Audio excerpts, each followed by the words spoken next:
So I'm going to give you a couple of observations, some big picture things that I don't think gets a lot of media coverage, some talking points for you.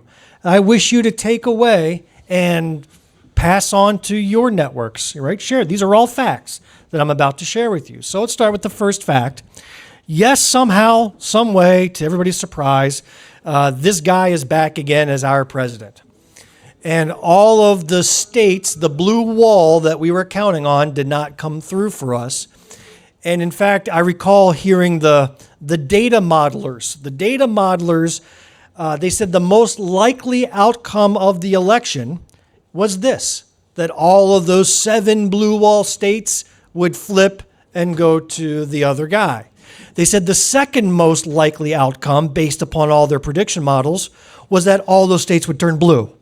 So it shows you how divisive it was. The odds were it was either going to go all one way or go all the other way. And in this case, the one way won out. But we look at those numbers and we have to take some things into context. First of all, this guy said something special. He's a guy I follow online named David Darmafal. I don't think I'll pronounce his name right. But he's a political science reporter and is one of the smartest guys. He's from South Carolina. He wrote, Kamala Harris received over 75 million votes. That is the third highest total votes ever received. Not just for losing candidates, for any candidate. So yes, she lost, but she lost with the third highest number of votes ever. She's only 1.48 points behind Trump and held him to below 50%. So think about that. He talks about a mandate. He didn't even get a majority of the votes in the country. Again, this is his third time running where he failed to secure a majority of popular vote. So she held him to below 50% at a time when incumbent parties worldwide, that's a point I want to stress, are losing by large margins. Reporters should examine why she was such a strong candidate and also interview her voters, especially given she only had 100 days for her campaign, right? Which is also there. But that worldwide trend is very important. I wanted you to know kind of what we were caught up in. Look at these countries.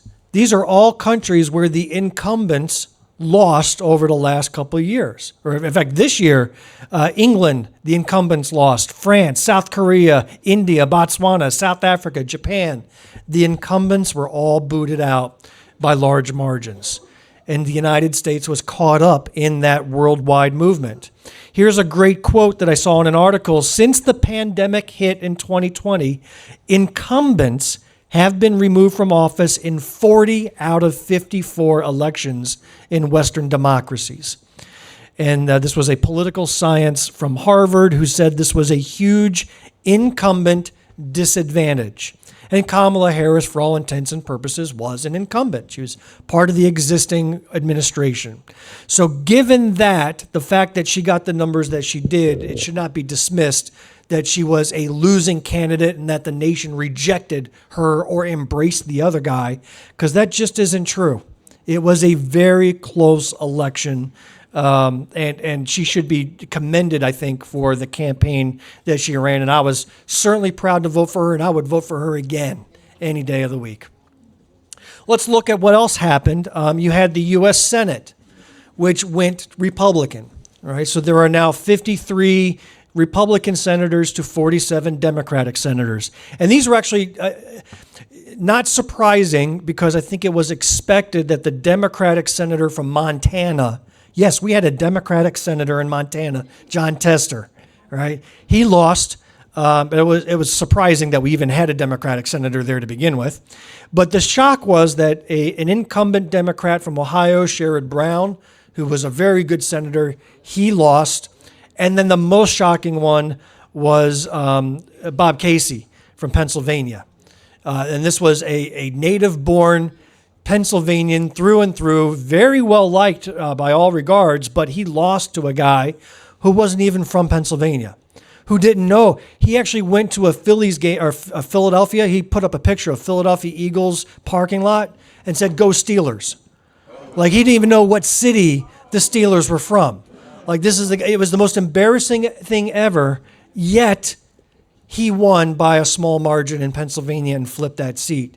So you see, I think there were forces at work this year that went far beyond qualifications, capabilities, and even like there was some sort of anti-incumbent sentiment worldwide that struck even at some state levels. So now it has flipped. The House is very interesting. The way we sit now, there are 220 Republican House members in Congress and 215 Democrats. So it's a very tight, narrow margin. But in fact, it's even more narrow than last time. But here's a critical point. You guys recognize any of those three people? You know the one at the top. That's Matt Gaetz, right? He's one of those 220. Elise Stefanik from New York. She's another one. She's taking a role in the Trump administration, so she'll be vacating her seat. And the guy below, I forget his name, Michael Stans, something like that. He's also a congressman that's taking a role in the Trump administration. So what does that mean? That 220 is really, who can do the math? 217, and will be for a while at least until special elections are called, and that could be months. So they will be operating out of the gate with a 2-seat majority, which means if one congressperson decides to flip and not vote for something, that makes it a dead even if the Democrats all stay together. And by rule, no law can be passed with an even split. There has to be a majority. So this is going to be, you thought Congress was ineffective before. We're about to see a level of uselessness we've never experienced. So I wanted to put that in context. Let's do a recap, because I think this is important. We all walked away on November 6th feeling sick to our stomachs. Oh, the world is awful. This nation is heading to hell in a basket. And oh my gosh, what are we doing? What's wrong with voters? What's wrong with people? Let's put things in perspective. Here's how things sit here in 2024. In Congress, 220 Republicans to 215 Democrats. Really, it's 217. In the Senate, 53 Republicans, 47 Democrats. Yeah, the White House is Republican as well. So all three went Republican. But let's roll back the clock 8 years to the first time Trump won. Look at the numbers. Back then, it also was Republican Congress with a 241 to 194 split. The Senate was even worse, 54 to 46. What does that tell you? Well, one, did we survive those first 4 years? Not very well, mind you, because that was also COVID at the end of that election, or at the end of that term. But we survived it, and we flipped everything, right? And it was worse then than it is today. So I'm not full of despair. I have not lost hope. I'm thinking things are so darn close, we're going to see something happen in 2 years. In fact, let's take a look at what happened in 2020. When Biden was elected, the Congress flipped. Right? Actually, it had flipped in 2018, but continued to stay flipped in 2020. But the Senate went 50-50, which means it actually was Democrat-controlled. Why? Because the vice president, Kamala Harris, breaks the tie, which makes it, well, it's not now, so don't go cheering. That was back then. That's history. But it's good to appreciate it. So it was a democratically controlled White House, Congress, and Senate. How long did it take to get there? 2 years. Only 4 years to get all three back. It only took 4 years. But then look, we lost it again 4 years later. Due to worldwide events, COVID, inflation hit worldwide. People think that the United States inflation was bad. You should see what happened in Europe and in other countries. They got double digits inflation that there's just starting to come out of. The United States came out of it faster, stronger, better than any nation. Not that that made a difference to a lot of voters this time around. But the fact that it's so close, and the fact that we see Trump is going to fumble the ball again. We saw it. We already know what's going to happen. We saw it happen 8 years ago. He comes out of the gate with very unpopular decisions, unpopular policies. Those picks that he has for cabinet, biggest bunch of clowns I ever did see. It's like, what's the number one requirement? You have to be a sex offender or an assaulter or something. That's like, check, that's number one. Number two, you have to be completely unqualified for that position. You got the head of the WWE going to be Secretary of Education. Check, unqualified. So we know it's going to be a sugar show, if you know what I'm saying. It's going to be really bad. So my point is, don't despair. Things are hanging on a margin right now. Every Republican leader will tell you they've got a mandate and that the people have spoken. When have you known Republican leaders actually hear the people? All right, so they're not listening to the people.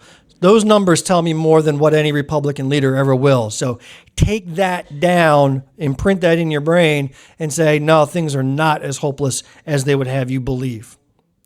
Let's talk about South Carolina, though. That may be a different story. South Carolina went pretty strongly for Donald Trump, but if you look at that, can you see that pie chart there? Barely. I know it's tough to see, but it wasn't 50-50, but it wasn't too far from 50-50. You know, when you say South Carolina is a red state, well, there's over 1 million South Carolinians that would disagree with you. All right, there's 1 million South Carolinians that walked in that booth and says, I'm voting for Kamala Harris and Tim Walz.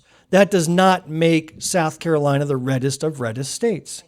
So there is always an opportunity for change. And again, the South Carolina GOP says, we've never seen a red wave like this in our life. 1 million South Carolinians would disagree with you. 1.4 would agree, but 1 wouldn't. So as we're sitting in this room, it's 1 versus 1.5 people. That's kind of balanced. That's not so far out of whack that we have no hope. There's always hope. Actually, the voter turnout broke records in South Carolina. So there are 76% of registered voters voted, which was higher than even the 2020 turnout, or around the same as the 2020 turnout. So that's high. It's one of the highest in the country, which means that there were almost 800,000 registered voters that did not turn out for one reason or another. But they're considered a mix, right? So when you're doing a sample size, and if you've got 76% of your population sampled, it's very high probability that those that sat out represent that same percentage. So it's not like all 800,000 are Democrats who sat home, right? So it'll be a mixture. But turnout was really high. Hello, Annette. Congratulations, Councilwoman. Didn't see you sneak in behind the flag. Congratulations to Greenwood City Councilwoman. So where things stand... Oh, we have a question. I'm sorry. Yes, Kathy. So what Kathy's referring to is there was a procedural glitch in South Carolina that, again, affected everybody. It wasn't targeted to any area. The DMV... you've got the option there to register to vote at the DMV, and there was a handoff failure between the DMV and the Elections Commission. And so there were quite a few people that went to vote saying they had registered to vote, were turned away, or at least told to cast a provisional ballot. But they found that they got that figured out, and it does not, for a state that sits there and say we want integrity in elections, the Republicans are all about fraud, right? Even though they've got the majority of every seat in South Carolina, they're still out there saying elections need to be secure. Apparently, they don't need to worry about it being competently run.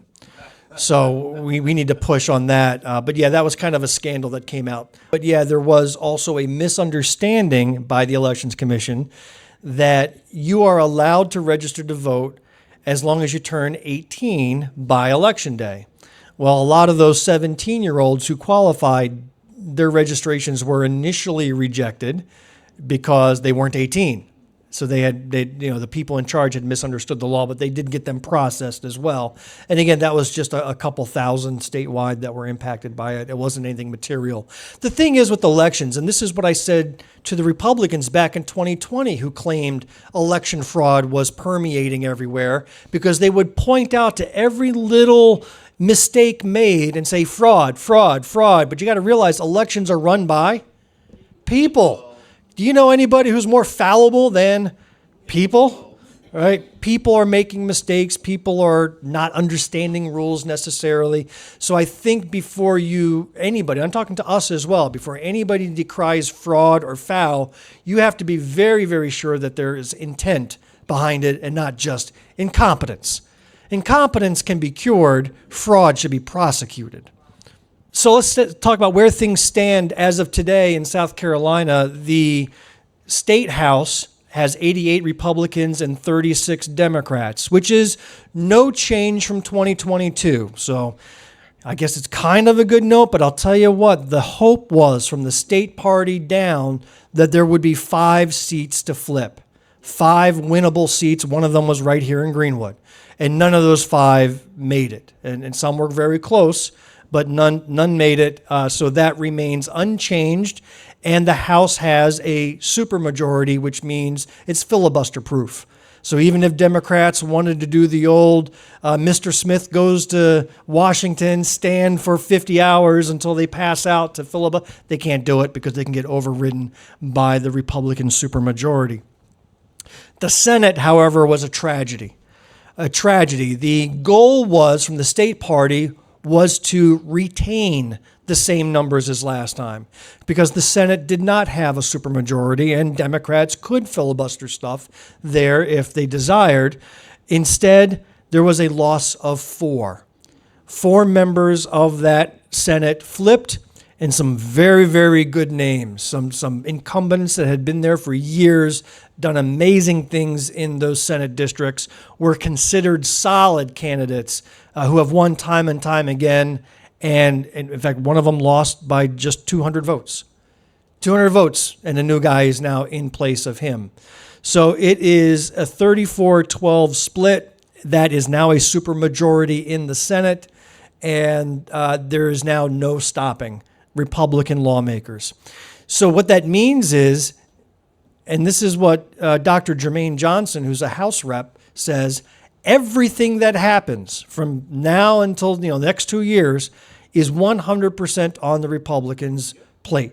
The Democrats don't even have to show up, right? Because they're inconsequential to these votes. If the Republicans want something, or if they do not do something, which to me is probably the biggest sin of the things they don't pursue, like poverty, health, education, things like that, then it's all on them. And it's going to be incumbent upon us to make sure people know about it. But it's all on them for the next 2 years. So if we're remaining the poorest state in the nation, we know where to turn that attention to. So let's look at individual elections. This is a little bit of painful self-reflection. So at the House of Representatives, our candidate lost by a lot. It wasn't even close. They're super Republican congressional territory. I don't know who the Republican candidate was. She made no impression on anybody here. Really didn't even have to campaign that hard. But it stayed Republican with Sherry Biggs. On the Senate side, we love Francie. She's one of the best candidates we've ever seen. There too, despite the fact that she was a 10 times better candidate, put in 10 times the work. Whoever saw Billy Garrett other than his signs around? He didn't campaign. He didn't do anything. I didn't even get a mailer. After the primaries anyway. During the primaries, I got 3 mailers a day from that guy. After the primary, never heard from him, didn't even have to go. But she lost, and again, it was by a big margin as well, almost by 1-3. The most painful election, of course, was our good friend and first vice chair, Jameel Brooks's campaign. Just a couple hundred votes separated her from a guy that nobody knows. Nobody's ever seen. He's done nothing for nobody at any time. And again, think of those forces that were at work that I talked about, those forces of the Republican presidential candidate that kind of swept through and took control of things. And you talk about, Jameel outraised him 10-1, campaigned against him 10-1, more mailers, more contact, more volunteers. She just did everything right. And still a couple hundred votes separated her from the guy that did nothing and will continue to do nothing. And then I got clobbered again, but again, no change from the last time. So even trying different techniques, trying different types of messaging, starting a year earlier, didn't make a difference in this presidential election. Does that mean that it's hopeless? Well, I don't think so. I want to give some explanations as to why. Let's talk about moving forward. And at this time, I would like to call Dr. Brooks up for a couple words she wanted to say. Oh, well, I'm going to let you keep going. No, I'll keep going, but I'm going to talk about the future, but after you. I want you to say a few words now.